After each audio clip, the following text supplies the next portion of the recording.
Assalamu alaikum students. Today we are starting the last topic of our M1 mechanics. This is work, energy and power.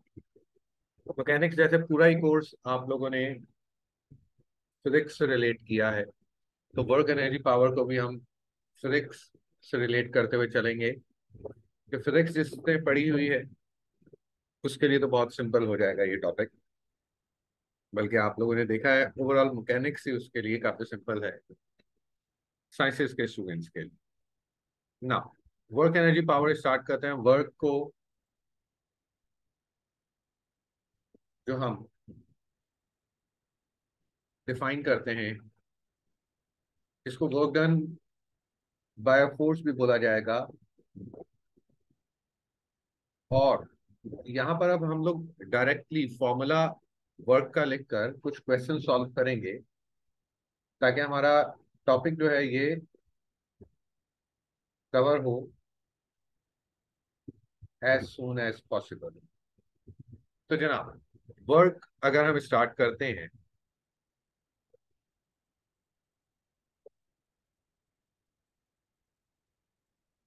Work किसके equal है या work done किसके equal है? Work होता है जनाब force multiply bye displacement.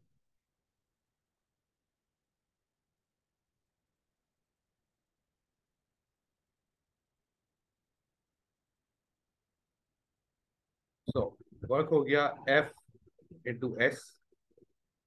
Unit जो है हमारे पास वर्क के, work done force into displacement या फोर्स इंटू डिस्टेंस कवर्ड, कुछ भी हम इसको लिख सकते हैं। Force into distance covered.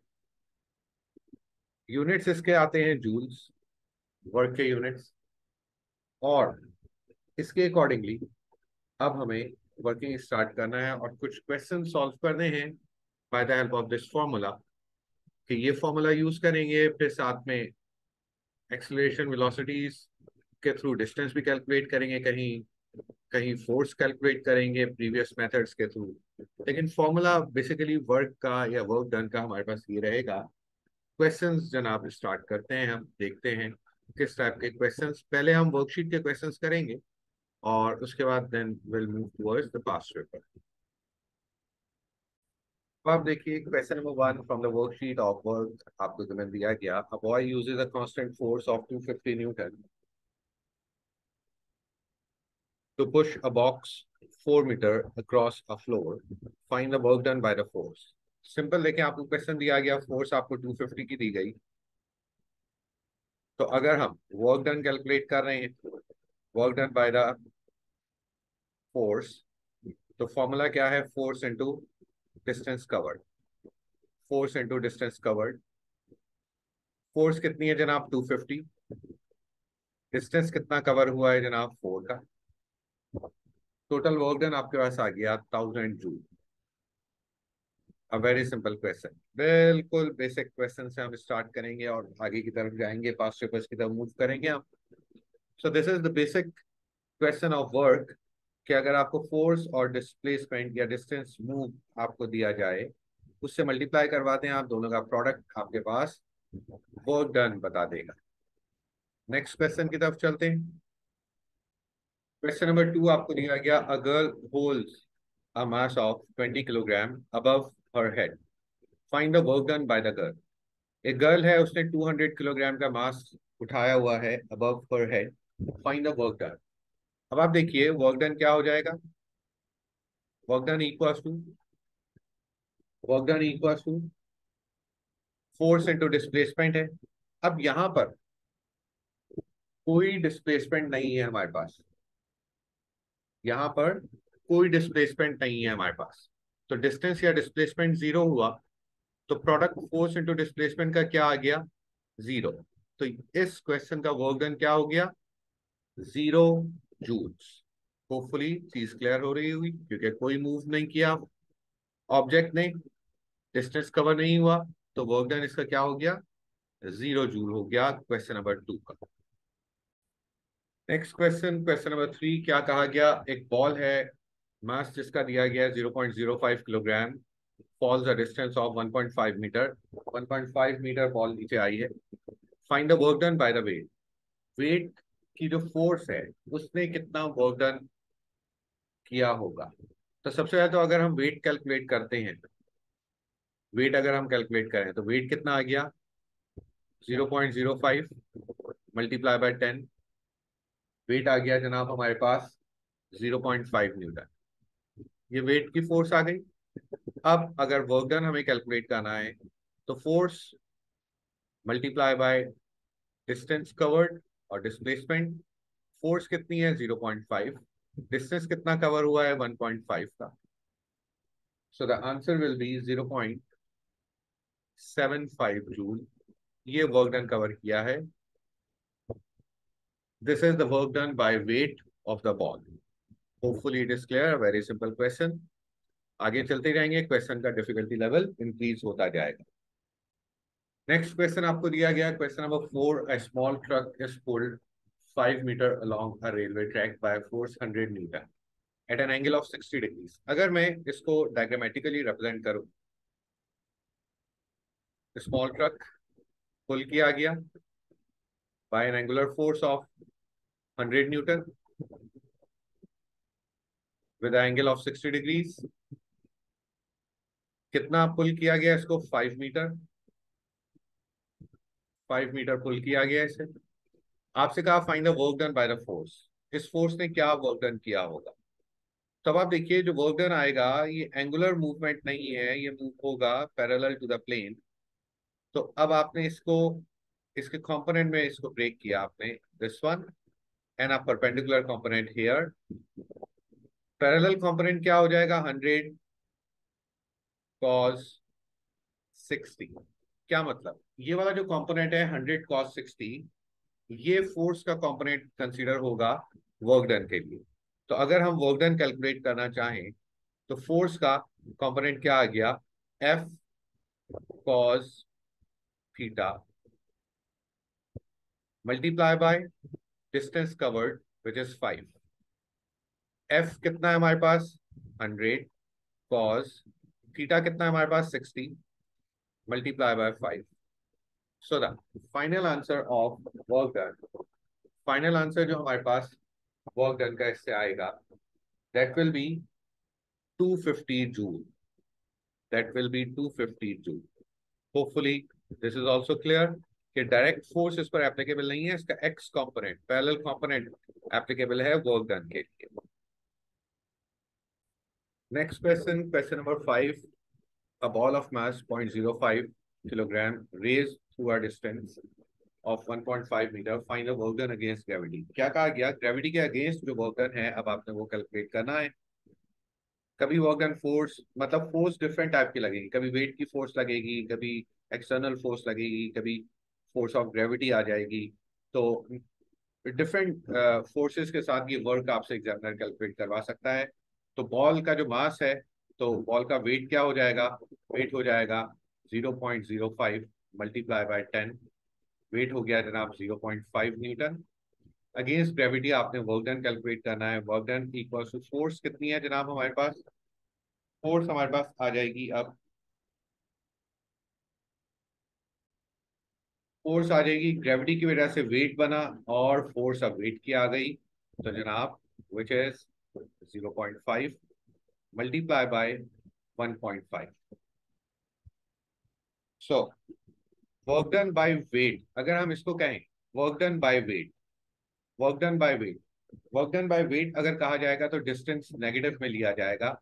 और वर्क डन बाय वेट अगर हम इसको कहते हैं तो रिजल्ट आएगा -0.75 kilogram, -0.75 joule.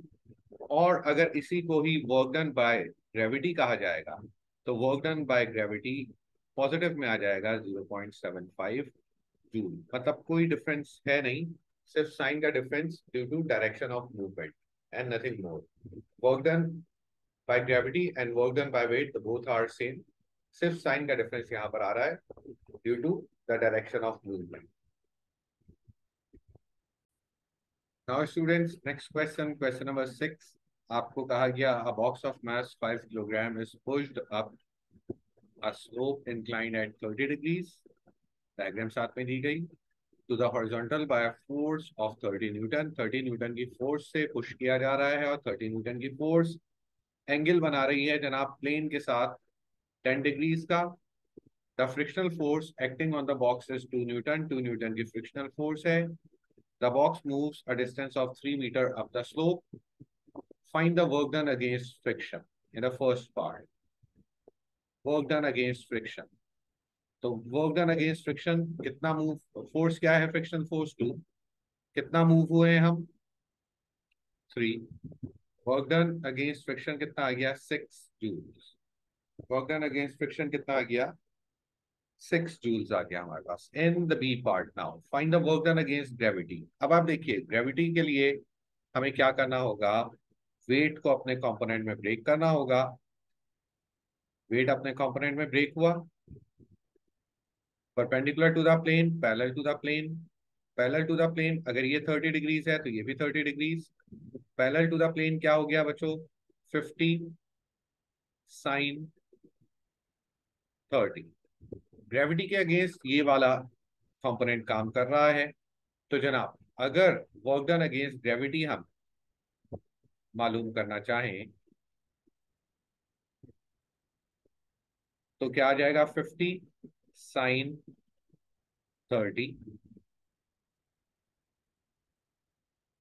Multiply by 3, so the answer is 75 joule।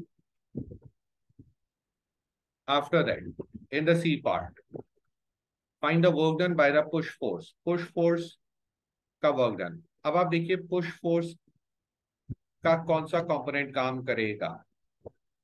अगर मैं ब्रेक करता हूं पुश फोर्स को तो पुश फोर्स का पैरेलल टू द प्लेन वाला कंपोनेंट काम कर रहा होगा, और पैरेलल टू द प्लेन वाला कंपोनेंट पुश फोर्स का क्या हो जाएगा,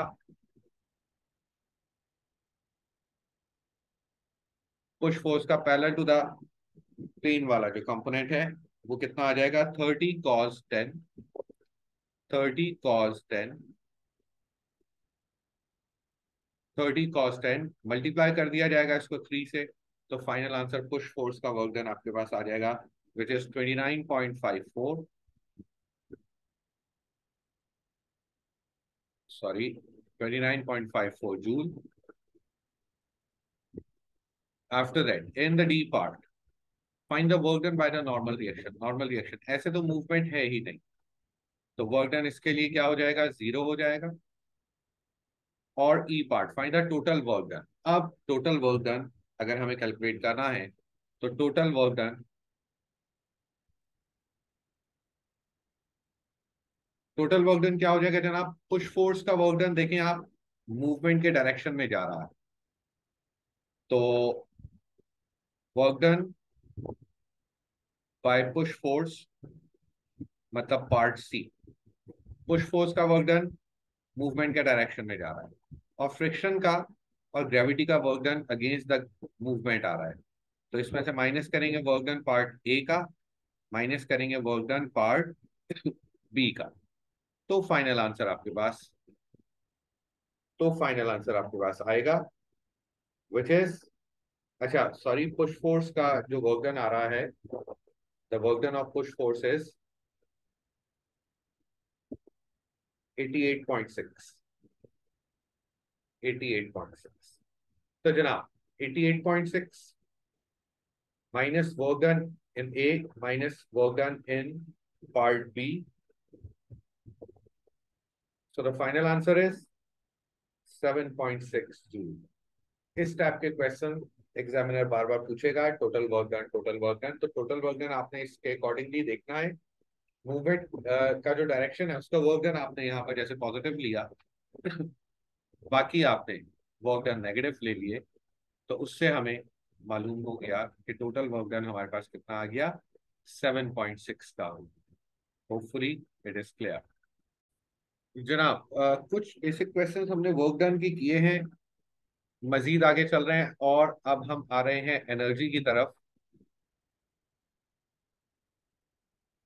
ये मत समझिएगा कि वर्क डन के क्वेश्चंस हो गए कंप्लीट, वर्क डन भी करेंगे, एनर्जी भी करेंगे, पावर भी करेंगे और फिर सबके मिक्स क्वेश्चंस सॉल्व करेंगे क्योंकि एग्जामिनर जो है वो क्वेश्चन आपको मिक्स करके देगा, इंडिविजुअल भी देगा, मिक्स करके भी देगा। तो कुछ कुछ कॉन्सेप्ट्स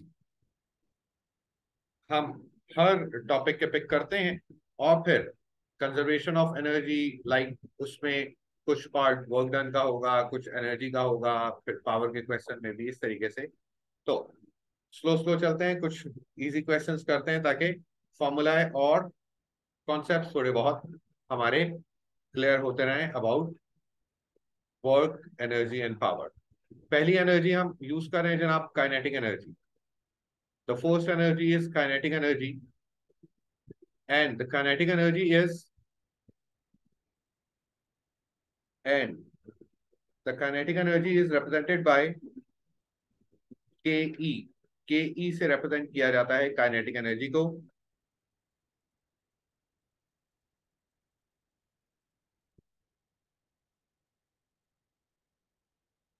और kinetic energy हमेशा मूवमेंट के साथ होगी। और ke का फॉर्मूला क्या होगा जनाब? ke equals to half M we square, a simple formula for kinetic energy. देखते हैं जनाब ये फॉर्मूला किस क्वेश्चन पर एप्लीकेबल हो सकता है। Now, a simple question of kinetic energy, क्या लिखा हुआ है जनाब? Find the kinetic energy of a body of mass 3 kilogram moving at 5 meters per second. Kinetic energy का फॉर्मूला अप्लाई करेंगे। Kinetic energy equals to half m, मास कितना दिया हुआ है 3, वेलोसिटी का स्क्वायर कर देंगे हम 5 square, so the result will be 37.5। और एनर्जी का यूनिट जो है वो हमारे पास जूल में होगा। A simple question, first question of kinetic energy. Next question आपको काइनेटिक एनर्जी का दिया गया, क्या कहा गया? Ball of mass 50 gram hits the ground with a speed of 10 meters per second and rebounds with a speed of 6 meters per second. Find a loss in kinetic energy that occurs in the bounce. सबसे ज्यादा तो ग्राम को kilogram में हम convert कर लें तो 50 ग्राम किसके इक्वल हो जाएगा? 0.05 किलोग्राम। ना, अब आप देखिए एक चीज सुनिएगा, change in kinetic energy. Change in kinetic energy हम चेंज को इस सिंबल से, डेल्टा के सिंबल से लिख सकते हैं। किसके इक्वल है जनाब? Final kinetic energy minus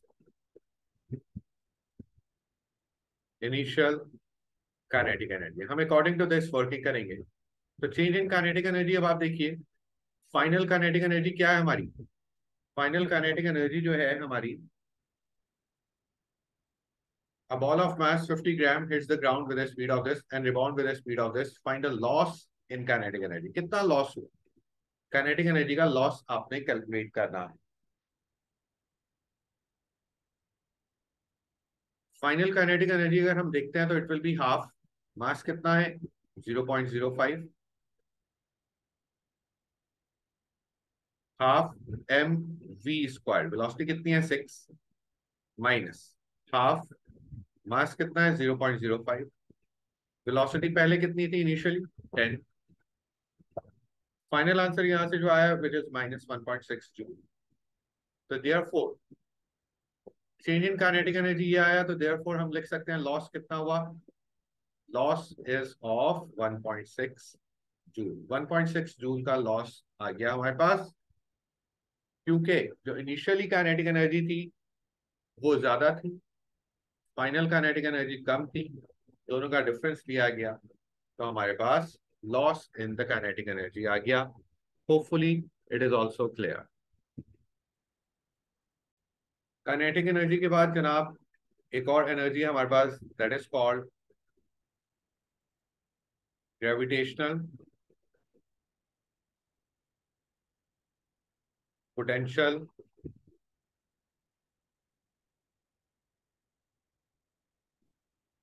energy.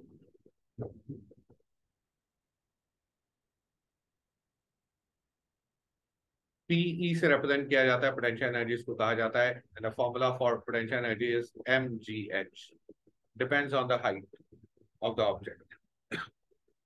According to this formula एक क्वेश्चन जरा देखते हैं पोटेंशियल एनर्जी का, how to use this formula in a question. क्या कहा गया जनाब? Find the increase in potential energy in raising a sack of mass 1 kilogram through a height of 3 metre. ठीक हो गया जनाब। इंक्रीज इन पोटेंशियल एनर्जी कितना हो जाएगा? इंक्रीज इन पोटेंशियल एनर्जी, जितनी हाइट इंक्रीज होगी उतनी पोटेंशियल एनर्जी इंक्रीज होगी। mgh फॉर्मूला है। मास कितना है हमारे पास जनाब? मास है 1 किलोग्राम। ग्रेविटी कितनी है बच्चों? 10। कितनी हाइट पर लेके जाना है? 3 की हाइट पर। तो पोटेंशियल एनर्जी का इंक्रीज कितना आ गया हमारे पास? 30 joule is the increase of potential energy. Okay students, हमने वर्क और एनर्जी की कुछ चीजें बेसिक देखी। अब इसके बाद हम आते हैं the work energy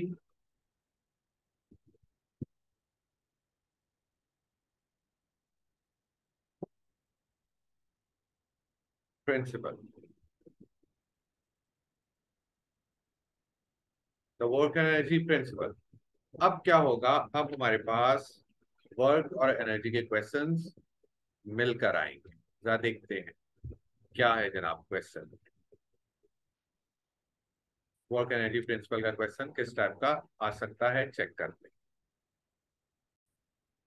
before the start of any question, पहले वर्क एनर्जी प्रिंसिपल हम यहाँ पर लिख दें कि what is work energy principal. States किसी भी मोशन के लिए, for any motion the work energy principal is increase in kinetic energy, increase in kinetic energy must be equal to total work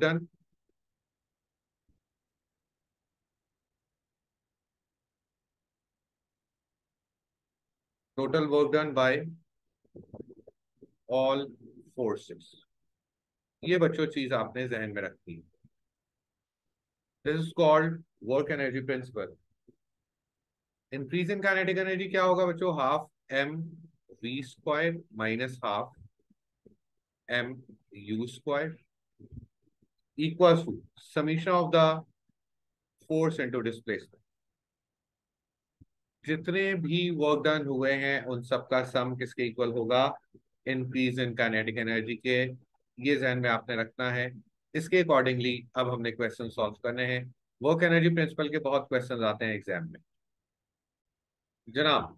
work energy principal का अब हम question number 1 solve कर रहे हैं, और क्वेश्चन थोड़ा सा टेढ़ा लिखा हुआ है, इग्नोर कीजिएगा इसको। Now, a boy uses a constant force of 250 Newton to push a box of mass 20 kilogram, a distance 4 meter in a curved path across a horizontal floor. The box starts from rest. Find the final speed of the box. ठीक हो गया। In the first part, क्या है? एक boy ने box को push करना start किया। तो जनाब जब बॉक्स को पुश करना स्टार्ट किया तो वर्क डन कितना होगा? फोर्स कितना डिस्टेंस कवर किया है? 4 का। कितना आ गया बच्चों? 1000 जूल। ये बॉय ने 1000 जूल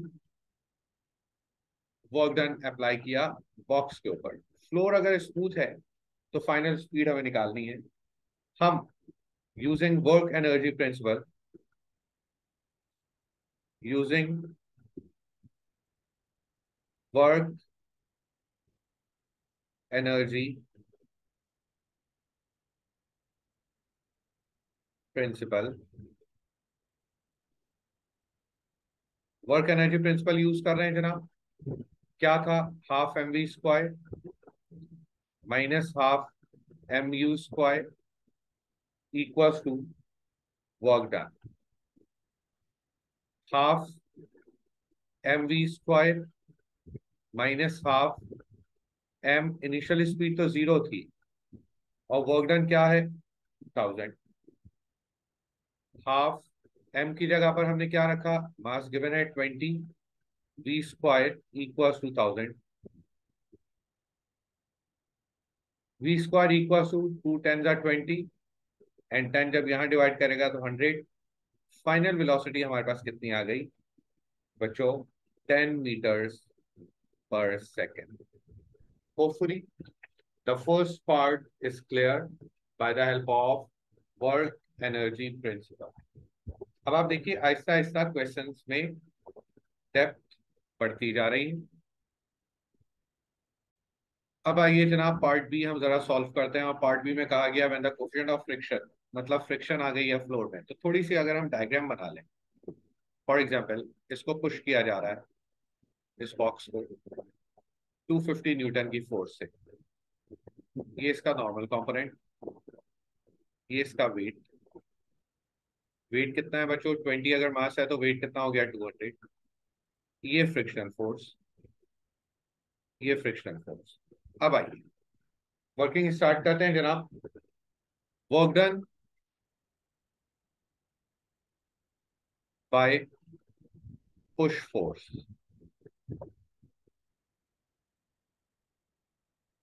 कितना है बच्चों? 250 मल्टीप्लाई बाय कितना मूव करना है हमें? 4। आंसर कितना आ गया? 1000 जूल।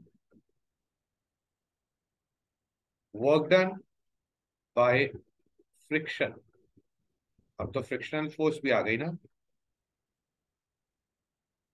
क्या हो जाएगा? Frictional force multiply by 4, and frictional force किसके इक्वल है? Mu R multiply by 4। और म्यू कितना आपको दिया हुआ है? 0.12। और आर कितना है बच्चों? 200 मल्टीप्लाई बाय 4। कितना आ गया हमारे पास?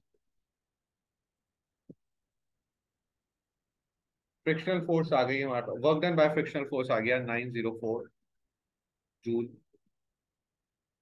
और कोई वर्क डन, कोई और फोर्स तो है नहीं, तो वर्क डन कोई और होगा भी नहीं। तो देयरफॉर टोटल वर्क डन हमारे पास क्या हो गया? टोटल वर्क डन हो गया हमारे पास work done by push force, इसमें से सब्ट्रैक्ट कर दें वर्क डन बाय, क्योंकि इसका डायरेक्शन अपोजिट है, पहले भी क्वेश्चन हमने ऐसा किया है, फ्रिक्शन, जो फ्रिक्शनल फोर्स की वजह से वर्क डन हुआ 1000। Here it is 96। 1000 माइनस 96, क्या रिजल्ट आया? This is 904 joule. Total work done आ गया हमारे पास 904 जूल। हमें तो स्पीड कैलकुलेट करना है, again by using work energy principle. Half mv² minus half mu² equals to work done. Half mv², u 0 है तो ये खत्म हो गया, वर्क डन है 904। यहां से आपने कैलकुलेट किया द वैल्यू ऑफ v, ये आ गई 9.51 meters per second. Hopefully the question is clear. It is a lengthy question and it's a combination of energy and work. So by the help of work energy principle हमने इस question को complete किया। मजीद आगे move करते हैं students.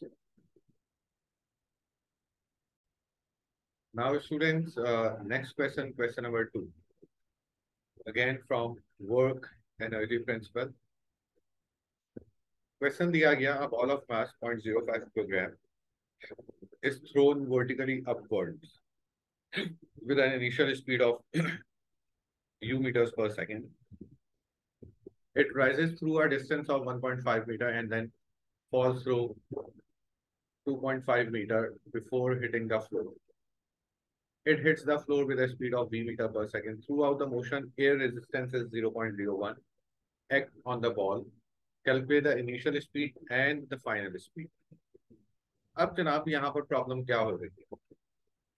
लो जनाब, इसमें तो वर्टिकली अपवर्ड मूव हो रहा है, और हमने प्रीवियस जो वर्क एनर्जी प्रिंसिपल बनाया था उसमें तो हमने सिर्फ क्या चीज लिखी थी? इंक्रीज इन काइनेटिक एनर्जी बराबर है total work done bye all forces. और फर्स्ट क्वेश्चन हमने सॉल्व भी कर लिया उससे। लेकिन यहां पर तो वर्टिकली मूव कर रहा है अपवर्ड। इसमें काइनेटिक एनर्जी वाला सिलसिला तो हो नहीं सकता। इसमें काइनेटिक एनर्जी अगर है तो साथ में पोटेंशियल एनर्जी भी नजर आ रही है। तो इट मीन जो वर्क एनर्जी प्रिंसिपल है उसको थोड़ा सा हमें मजीद अमेंड करना पड़ेगा अकॉर्डिंग टू दिस क्वेश्चन। और फाइनल वर्क एनर्जी प्रिंसिपल जो बनकर आएगा हमारे पास, फाइनल वर्क एनर्जी प्रिंसिपल जिसमें potential energy, kinetic energy, total energy की बात होगी, वो क्या होगा जनाब, जो इस क्वेश्चन में यूज होगा, that is increase in increase in mechanical energy,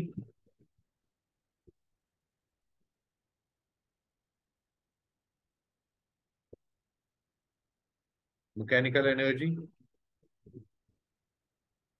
किसके इक्वल हो जाएगा, total work done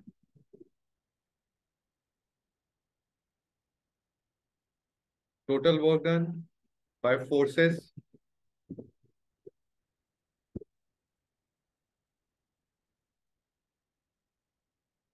that act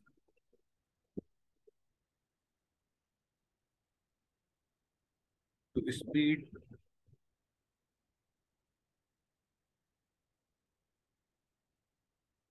the body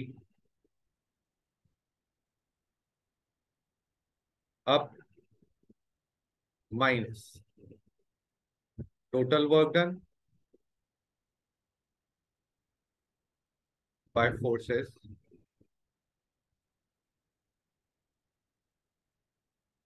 that act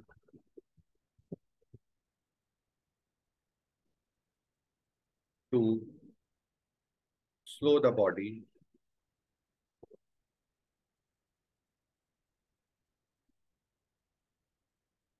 down. Means वही हो गया total work done, positive and negative दोनों। तो ये जनाब मैकेनिकल एनर्जी क्या है, काइनेटिक एनर्जी और पोटेंशियल एनर्जी, उनका सम, उनका इंक्रीज किसके इक्वल हो जाएगा, टोटल वर्क डन के। इसको कंप्लीटली मैंने लिख दिया, लेकिन जब आगे क्वेश्चन सॉल्व करते वक्त लिखेंगे तो क्या हो जाएगा जनाब, टोटल वर्क डन लिखेंगे राइट साइड पर। और इसको हम क्या कह सकते हैं, फिर से इसको हम कह सकते हैं work energy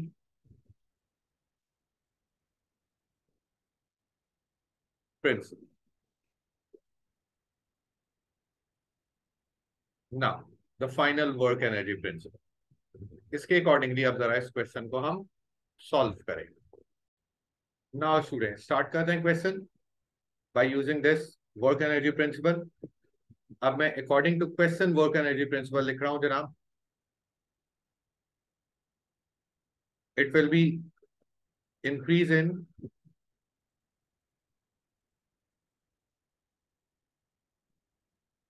mechanical energy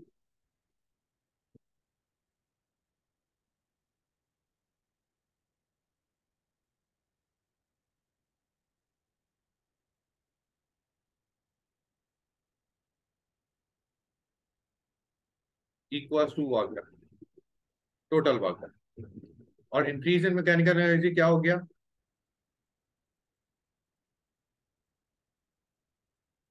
increase in kinetic energy plus increase in potential energy equals to work done. क्या है जनाब, वर्क डन दो हैं, एक तो फोर्स जो स्पीड को बढ़ा रही है, एक फोर्स जो स्पीड को कम कर रही है। अकॉर्डिंग टू क्वेश्चन जब बॉल को ऊपर थ्रो किया गया तब उसकी स्पीड कम ही होती रहेगी because of the resistance of air. तो फोर्स इंक्रीज करने वाली चीज तो हमारे पास रही नहीं, सिर्फ फोर्स डिक्रीज करने वाली चीज वर्क डन अगेंस्ट रेजिस्टेंस मौजूद है हमारे पास इन दिस क्वेश्चन। इसके अलावा और कुछ नहीं है। वर्क डन इंक्रीज कोई चीज नहीं कर रही, जब बॉल को ऊपर थ्रो किया गया तो अब उसकी फोर्स, उसकी स्पीड इंक्रीज नहीं हो रही होगी, क्योंकि ऊपर जाकर फाइनल स्पीड उसकी जीरो हो जाएगी। तो इस वजह से इंक्रीज तो यहाँ पर नहीं हो रहा है वर्क डन में, इंक्रीमेंट तो वर्क डन में नहीं हो रहा। तो सिर्फ क्या होगा, जो वर्क डन अगेंस्ट रेजिस्टेंस काम कर रहा होगा, जो माइनस के साथ लिखा जाएगा, क्योंकि यही बॉडी की स्पीड को स्लो करता है ना। अब आप देखिए, अगर हम निकालते हैं इंक्रीज इन काइनेटिक एनर्जी, तो क्या हो जाएगा, half M we square minus half M you square. Final speed तो पार्टिकल की जीरो हो जाएगी, तो जीरो लिखा गया, half M you square. U हमारे पास मौजूद है, एम हमारे पास मौजूद है, मास कितना है 0.05, और यू हमारे पास यू स्क्वायर है। तो ये जनाब क्या बनकर आया, -0.025 U square joule, increase in kinetic energy. अब अगर increase in potential energy calculate किया जाए, तो वो किसके इक्वल हो गया, एम जी एच।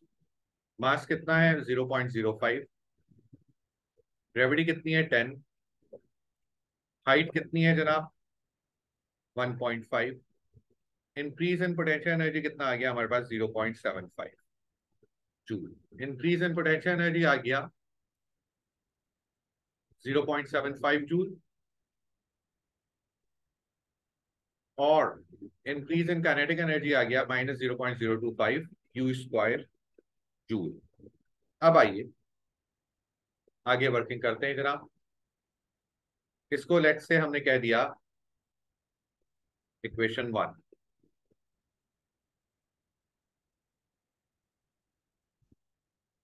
देयरफॉर अब हम लिखते हैं जरा, increase in mechanical energy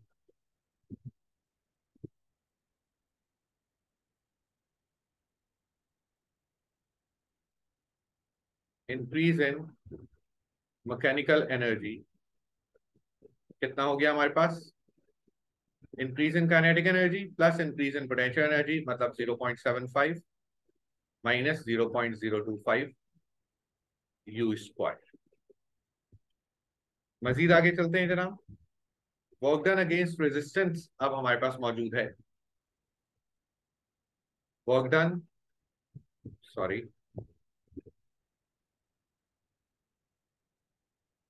work done against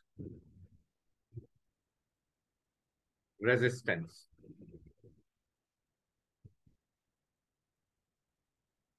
क्या है बच्चों हमारे पास work done against resistance, force into displacement. So 0.01 resistive force air की जो आपको दी गई है क्वेश्चन में, multiply by 1.5, work done against resistance आ गया 0.015 जूल। अब आइए इक्वेशन 1 में अगर वैल्यूज रखें हम, तो लेफ्ट साइड पर तो हम एडिशन कर चुके हैं काइनेटिक एनर्जी और पोटेंशियल एनर्जी का, तो वो किसके इक्वल आ गया जनाब, इंक्रीज इन मैकेनिकल एनर्जीज में 0.75 minus 0.025 U square, equation 1 equals to किसके इक्वल हो गया 0.015, और जब यहां से इसको हम सिंप्लीफाई करते हैं, ये माइनस में होगा, क्योंकि zero minus work done against resistance. चलें जीरो भी यहां पर मैं लिख देता हूं, ताकि इक्वेशन 1 पूरा पूरा हम लिख सकें ना। सो देयरफॉर यू स्क्वायर किसके इक्वल आ गया 30.6, और यू किसके इक्वल आ गया 5.53 मीटर्स पर सेकेंड। ये आपके पास इनिशियल वेलोसिटी हो गई पार्टिकल की, पार्टिकल की इनिशियल वेलोसिटी हमने कैलकुलेट कर ली। अब हम वर्किंग करेंगे फाइनल वेलोसिटी के लिए। अब आइए फाइनल वेलोसिटी निकालने के लिए टू फाइंड वी, अभी तो हमने नीचे से ऊपर जाने के लिए कंसीडर किया था मोशन को, अब वी निकालने के लिए to find V consider motion from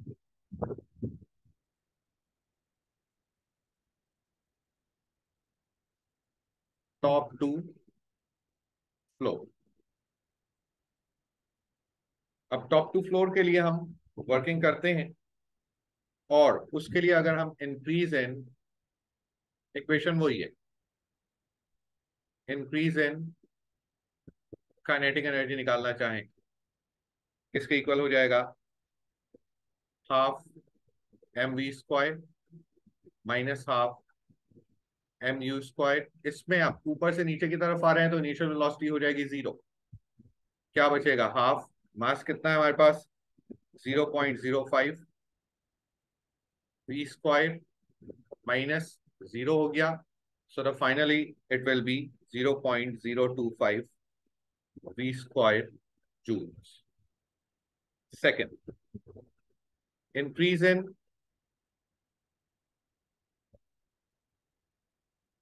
potential energy, उसका फॉर्मूला एम जी एच, मास कितना है हमारे पास 0.05, ग्रेविटी कितनी है 10, हाइट वापसी के लिए कितनी दी गई 2.5, ऊपर से नीचे की तरफ आ रहे हैं, so it will be minus 2.5, so it will be minus 1.25 joule. Now therefore, and work done against resistance क्या हो गया, फोर्स, रेजिस्टेंस की फोर्स इनटू डिस्टेंस कितना हो गया 0.025 जूल। अकॉर्डिंग टू दिस, अब अगर हम अपनी इक्वेशन में वैल्यूज रखते हैं, लेफ्ट साइड क्या था, increase in kinetic energy plus increase in potential energy, तो माइनस 1.25, किसके इक्वल था, work done, total work done कितना है 0.025, यहां से हमारे पास 0.025 V square equals to 1.225, and final velocity हमारे पास कितनी आ गई 7 मीटर्स पर सेकेंड। ये आपके पास फाइनल वेलोसिटी आ गई। फर्स्ट आपने इनिशियल वेलोसिटी कैलकुलेट की थी, इनिशियल वेलोसिटी कैलकुलेट करने के लिए पार्टिकल ऊपर की तरफ जा रहा था, इंक्रीज हो रहा था पोटेंशियल एनर्जी में, अब पार्टिकल नीचे की तरफ आ रहा है, डिक्रीज हो रहा है पोटेंशियल एनर्जी में, इस वजह से हमने इसको नेगेटिव में लिया, और जब सॉल्व किया by the help of work energy principal, तो फाइनल वेलोसिटी का आंसर आ गया। Hopefully the question is clear. Now, students, the next question is: a woman snowboards down a hill of varying gradient. The mass of woman and her snowboard is 64 kilogram. She starts from rest at the top of the hill and accelerate under gravity. Throughout the descent, the woman does no work to accelerate or decelerate the snowboard. The average frictional force, सिर्फ frictional force है इसमें, खुद से women कोई जो snowboard है उसकी उसको एक्सेलरेट या डिसलरेट नहीं कर रही, लेकिन फ्रिक्शन की वजह से जाहिर सी बात है, फ्रिक्शन फोर्स की वजह से उसको वर्क डन अगेंस्ट फ्रिक्शन मिल रहा होगा, and all other resistance forces are negligible. The snowboard the snowboarder reaches the bottom of the hill with a speed of 30 meters per second, having traveled a distance of 500 meters in a zigzag route down the hill. Find the height. Okay, height आपने मालूम कर ली है, चलेगा। Start करते हैं again by using the work energy principle. आपको मालूम है वर्क एनर्जी प्रिंसिपल क्या है, increase in kinetic energy plus increase in potential energy equals to 2 work done. और 2 वर्क डन क्या है जनाब हमारे पास, इंक्रीज का वर्क डन माइनस डिक्रीज का वर्क डन। तो जनाब स्टार्ट करते हैं। सबसे पहले हम अगर वर्क एनर्जी प्रिंसिपल यहां पर लिख लें तो क्या हो जाएगा, increase in kinetic energy plus increase in potential energy equal to work done, वो जो स्पीड को तेज कर रहा है उस वक्त। तो अब आप देखिए हमारे पास इसने क्या कहा है, कोई भी throughout the descent woman does no work to accelerate. कोई एक्सेलरेट करने के लिए इसने लाइक इंजन वगैरह कुछ भी नहीं लगा हुआ है। तो zero minus work done against friction, work done against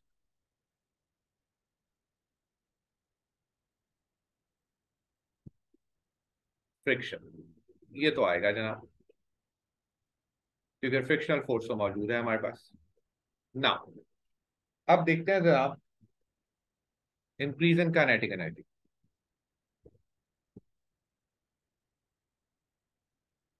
किसके इक्वल है, half M we square minus half M you square. She starts from rest, initially तो जीरो हो गया, हाफ मास कितना है जनाब 64, फाइनल वेलोसिटी कितनी है जनाब इसकी 30 का स्क्वायर। यहां से आपके पास 288 जूल की काइनेटिक एनर्जी का इंक्रीज आ गया। Now increase in potential energy m ji h top minus m ji h bottom, ऊपर से नीचे की तरफ आ रही है। तो टॉप पर तो क्या हो गया 64 into 10 into height, minus bottom पर हाइट जीरो। तो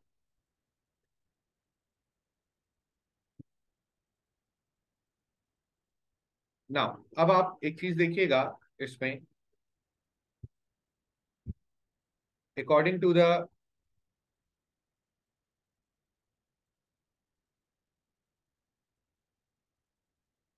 अगर हम इसको टॉप एंड बॉटम नहीं बल्कि फाइनल माइनस इनिशियल करें तो चीज आपको ज्यादा क्लियर समझ में आएगी। फाइनल माइनस इनिशियल, टॉप से नीचे की तरफ आ रही है वुमेन, फाइनल इसकी क्या है जीरो, क्योंकि हाइट यहाँ पर जीरो है, और मास यहाँ पर क्या है 64 इंटू 10 इंटू हाइट एच। तो ये क्या हो गया -640 एच जूल आपके पास आ गई पोटेंशियल एनर्जी का इंक्रीज। प्रीवियस क्वेश्चन में हमने डायरेक्टली कर लिया था, इस तरीके से नहीं किया था फाइनल माइनस इनिशियल। अब मैंने फाइनल माइनस इनिशियल करके लिख दिया ताकि आपको क्लियरली बात समझ में आ जाए कि नेगेटिव साइन क्यों आता है। देयरफॉर अब हम इक्वेशन वन को अगर लिखते हैं, इक्वेशन वन को अगर हम लिखते हैं तो it will be increase in kinetic energy 288 minus 640 H किसके इक्वल हो गया, वर्क डन अगेंस्ट रेजिस्टेंस। अच्छा वर्क डन अगेंस्ट रेजिस्टेंस तो अभी हमने निकाला नहीं, वर्क डन अगेंस्ट रेजिस्टेंस चले हम लोग यहीं पर निकाल लेते हैं। जीरो माइनस फोर्स कितनी है हमारे पास जनाब 1.5, और डिस्प्लेसमेंट कितनी है हमारे पास जनाब 500।